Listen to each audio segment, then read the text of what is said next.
ఇప్పుడు మతం మధ్య జరిగినటువంటి ఈ సంఘటన ఒక పండగ రోజున ఒక చిన్న పాప బెలూనిసిరే అదేదో కలర్ పడిందని వాళ్ళకి చెప్పి ఆ మతం వాళ్ళకి చెప్పి రెచ్చగొట్టి తీసుకొచ్చి ఒక మనిషి మరణానికి దారితీయడమే కాకుండా కుటుంబం సర్వనాశనం అయిపోయింది. ఇలాంటప్పుడు కూడా మతం అడ్డు పెట్టుకుని మాట్లాడే దుర్మార్గులు చాలామంది ఎక్కువైపోయారు. వాస్తవంగా ఇక్కడ బీఆర్ఎస్ పార్టీ అధికారంలో లేకపోయినా ఇంకా కూడా వాళ్ళ నైజం మారలేదంటే ఏం చెప్పాలి? ముస్లిం సమాజానికి ఓ సూచన చేస్తున్న వాళ్ళు చేస్తున్నటువంటి ఒక చిన్న తప్పుని నేను చెప్తాను. ఒక చిన్న సంఘటన గొడవ జరిగినప్పుడు ముస్లింకి తదుపరి వేరే ఏ మతం వాడికైనా ఒక గొడవ జరుగో లేకపోతే ఆటో యాక్సిడెంటో కారు యాక్సిడెంటో జరిగినప్పుడు ఒక కుసంస్కారం ఒకటి ఎక్కువగా కనిపిస్తుంది వాళ్ళలో. ఏంటంటే ఫోన్ చేసి పిలిచి వాళ్ళని పిలిచి అక్కడికి వచ్చిన తర్వాత న్యాయ విచారణ చేయకుండా ఎవరిది తప్పు తెలుసుకోకుండా దాడి చేసేటటువంటి ఈ కుసంస్కారం చాలా ఎక్కువగా ముస్లిం సమాజంలో పాతుకుపోయింది. దాని నుంచి బయటికి రావాలి వాళ్ళు. వాస్తవంగా వారంటే ఎవరికి ద్వేషం లేదు, ఎందుకంటే ఎవరి మతాన్ని వారు గౌరవించుకునే సాంప్రదాయం మన దేశంలో ఉంది. ఇది హిందూ దేశమైనప్పటికీ అన్ని మతాలకి స్వేచ్ఛాయుతమైనటువంటి వాతావరణాన్ని కల్పించి అందరూ బాగుండాలా, దేశం అభివృద్ధి చెందాలనే ఆలోచనలో భారతదేశం ఎప్పుడూ ఉంటుంది. కానీ ఇలాంటి చిన్న చిన్న విషయాల్లో ఏదో ముస్లింకి హిందువుకి గొడవ అయిందనుకో, గొడవ వాళ్ళిద్దరి మధ్యనే కాకుండా మతం మధ్యానికి తీసుకొచ్చేసి వాళ్ళని పిలిపించేసి విచారణ లేకుండా దాడి చేసేటటువంటి ఈ కుసంస్కారానికి స్వస్తి పలకాలి. ఇక్కడ జరిగింది కూడా అదే జరిగింది, ఢిల్లీలో జరిగింది కూడా అదే జరిగింది. ఆ తప్పుని సరిదిద్దుకోవాలి. ఇప్పుడు ముస్లిం సమాజం ఆ తప్పుని సరిదిద్దుకోకపోతే ఫ్యూచర్లో ప్రతి మతం కూడా ఇలాగే ప్రవర్తన చేస్తే, న్యాయ విచారణ లేకుండా దాడికి దిగితే రేపొద్దున్న మతాల మధ్య ఎక్కువగా గొడవలు అయిపోయి మన దేశ సమగ్రతకి, దేశ అభ్యున్నతికి, దేశ ఎదుగుదలకి కూడా గొడ్డల పెట్టులా మారుతుంది ఇలాంటి కుసంస్కారాలు. కాబట్టి ముస్లిమ్స్ అయినా హిందువైనా ఇంకొకరైనా చాలా జాగ్రత్తగా మన జీవితాన్ని మనం సాఫీగా సాగే విధంగా ఏదైనా సమస్య వచ్చినప్పుడు చర్చించుకుని న్యాయ విచారణ చేసుకుని తప్పు ఒప్పులు తెలుసుకున్న తర్వాతే దానిపైన మాట్లాడాలి. అంతే తప్ప ఇలా అడ్డగోలుగా వచ్చేసి ఏదేదో కొట్లాట్లు పెట్టి మనుషుల్ని చంపుకునేదా కుసంస్కారం నుంచి మారాలి. ఖచ్చితంగా ఇప్పుడు జరిగినటువంటి తరుణి విషయంలో దేశం దిగ్భ్రాంతికి గురైంది. ఒక చిన్న పాప, చిన్న ఇష్యూ, ఒక మనిషి ప్రాణం, ఒక నిండు కుటుంబం నాశనం అయిపోయింది. దీనికి దేశం శ్రద్ధాంజలి ఘటిస్తున్న కొంతమంది మతోన్మాదులు ఇప్పటికీ కూడా తరుణేదో తప్పుడు వాళ్ళుగా చనిపోయిన వాడిని ఇంకా తప్పుడు వాడిగా చిత్రించారంటారా బాబు? చేసిన తప్పుకు తలవంచండి. అయితే ఇప్పుడు ఏదైతే ఇక్కడ మన తెలంగాణలో కోవా ఇష్యూ నడిచింది కదా, ఆ వ్యక్తి కూడా ఒక ముస్లిం వ్యక్తి, కానీ సపోర్ట్ చేయడానికి వచ్చిన అందరూ హిందువులే. కానీ ఇక్కడ ముస్లిం వ్యక్తి తప్పు చేసినప్పుడు కూడా సపోర్ట్ కూడా ముస్లిమ్స్ అందరూ మళ్ళీ ఆ ముస్లిం వ్యక్తిగా ముస్లిం ఫ్యామిలీకి ఎలా సపోర్ట్ చేస్తారు సార్? అదే అంటున్నా. నేను ఏమంటానంటే మనకి ఆ సంస్కారం ఉంది.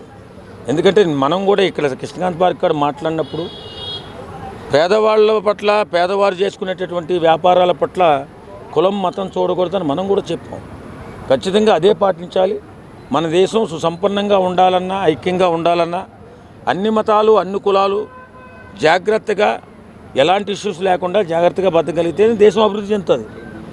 ఒక మతం వారు ఏదో అడ్డగోలుగా వచ్చేసి గొడవలకి కారణమైతే మనకి ఇబ్బంది కలిగే అవకాశం, దేశం వెనకబడిపోయే అవకాశం కూడా ఉంటుంది. కాబట్టి ఇలాంటి తప్పుల నుంచి జాగ్రత్త పడాలని మనం చెప్తున్నాం. అయితే తరుణ్ గారు ఎవరైతే వాళ్ళ మదర్ ఉన్నారో ఆమె ఏమన్నారంటే, నా కొడుకుని చంపేశారు, నాకు రక్తమే కావాలి, ఎవరైతే చంపారో వాళ్ళు కూడా చావాలని చెప్పి ఆమె అన్నది. అయితే కొంతమంది ముస్లిమ్స్ ఏమైతే ఆమెను టార్గెట్ చేస్తే తల్లి ఎలా ఉంటే కొడుకు కూడా అలాగనే ఉంటాడు కదా, అందుకే చచ్చిండని చెప్పేసి చాలామంది అంటారు. అంటే బిడ్డను కోల్పోయిన తల్లి కడుపు కోత ఎవరికి తెలుస్తుంది? బయట ఉండి మాట్లాడే మనకు తెలియదు. అర్థమవుతుందా?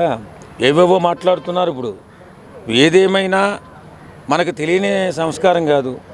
ఏదైనా అన్ని మతాల్లోని కూడా కొంచెం న్యాయ విచారణ జరుగుతుంది. ఈ ముస్లిం మతాలలో న్యాయ విచారణ లేకుండా దాడికి దిగేటటువంటి ఈ సంస్కారం మారాలి, ఈ సంస్కృతి మారాలి. మారిన తర్వాతే గొడవలు లేకుండా ఉంటాయి. కాబట్టి ముస్లిం పెద్దలు కూడా ఆలోచించేది ఏంటంటే విశిక్షణ న్యాయ విచారణ లేకుండా ఏదన్నా సమస్య వచ్చినప్పుడు దాడికి దిగకుండా ఉంటే ఇలాంటి మరణాలు తగ్గే అవకాశం ఉంది. ఎందుకంటే సరే మీరు దాడికి దిగుతారు, అలాగే 80% ఉన్న హిందువులు కూడా సంఘటితంగా దాడికి దిగితే దేశ సమగ్రత ఏమవుతుంది? ఇది ఆలోచించాలి ప్రతి మనిషిగా పుట్టి అన్నం తింటున్న వాళ్ళు జాగ్రత్తగా ఆలోచించుకోవాల్సిన విషయం ఏంటంటే, మనం మనిషిగా పుట్టాం, అన్నం తింటున్నాం, జ్ఞానంతో బతుకుతున్నాం.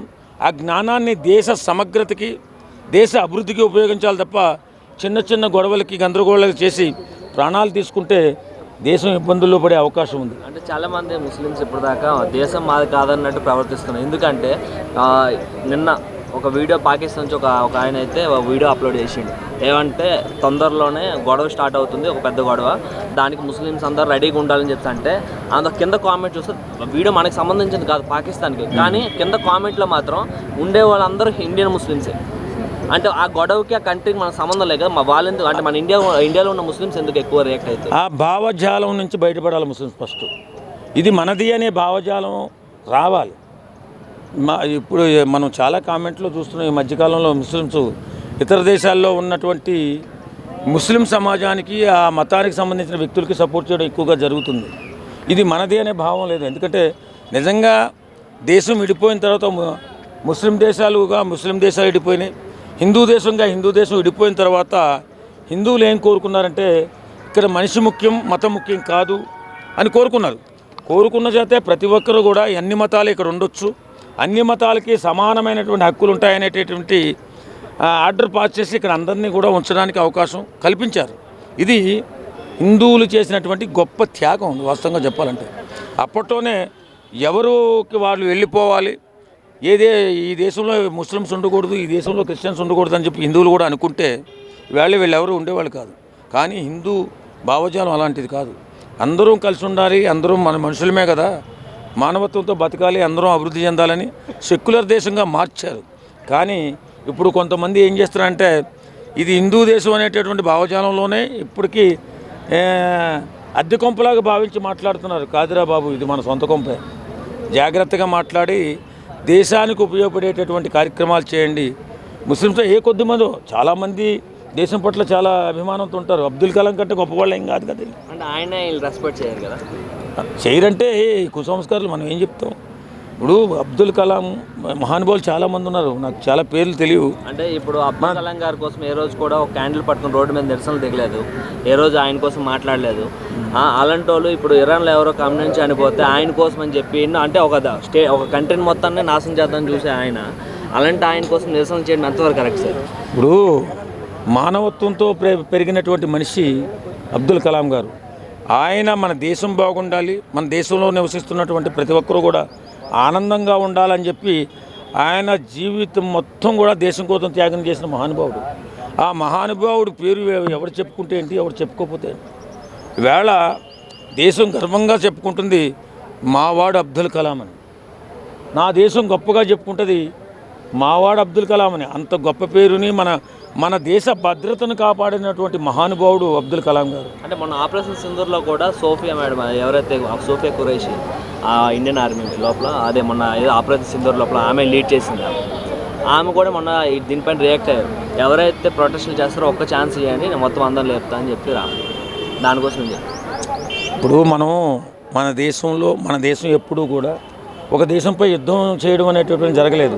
ఒక దేశాన్ని ఆక్రమించుకోవాలనే ఆలోచన ఎప్పుడూ లేదు. కాబట్టి అన్ని దేశాలు బాగుండాలి, అన్ని దేశాలతో పాటు మన దేశం బాగుండాలి, మన దేశం అభివృద్ధి చెందాలి అనే ఆలోచన తప్ప ఒక దేశం నాశనం అయిపోవాలనే ఆలోచన భారతదేశానికి లేదు. కాబట్టి ఎలాంటి ఉద్రేకరమైనటువంటి మాటలు మాట్లాడదు మన దేశం.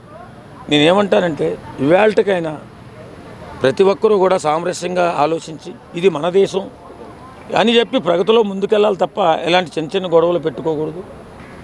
మతాల మధ్య శిక్షులు అసలు పెట్టుకోకుండా ఉంటేనే దేశం అభివృద్ధి చెందుతుంది, తరతరాల పిల్లల భవిష్యత్తు బాగుంటుంది. లేదు మతాలతో కొట్టుకు చేస్తామంటే ఎవడోకి ఎదవచ్చి ఆక్రమించుకున్న దేశాన్ని తర్వాత మన అందరినీ కూడా పేకమేకాల్సి తొక్కుతాడు. ఆ తర్వాత నాశనం అయిపోయాం రా బాబు అని ఏడ్చిన ఫలితం ఉండదు. కాబట్టి ఇప్పుడే దేశం ఐక్యంగా ఉండాలి, అన్ని మతాలు ఐక్యంగా ఉండాలి. అసలే యుద్ధాలు జరుగుతున్నాయి. ఆ యుద్ధాలు జరిగితే ఎంత నష్టం జరుగుతుందో అందరికీ తెలుసు. యుద్ధం లేని దేశంగా మన దేశం ఎప్పుడూ వర్ధిల్లుతూనే ఉంది. కాబట్టి మనం ఇక్కడ లోకల్లో ఉన్నటువంటి హిందువు కానీ ముస్లిం కానీ క్రైస్తవుడు కానీ అందరూ కూడా అన్నదమ్ములంగా కలిసిమెలిసి బతకాలని చెప్పి మనస్ఫూర్తిగా కోరుకుంటున్నాం.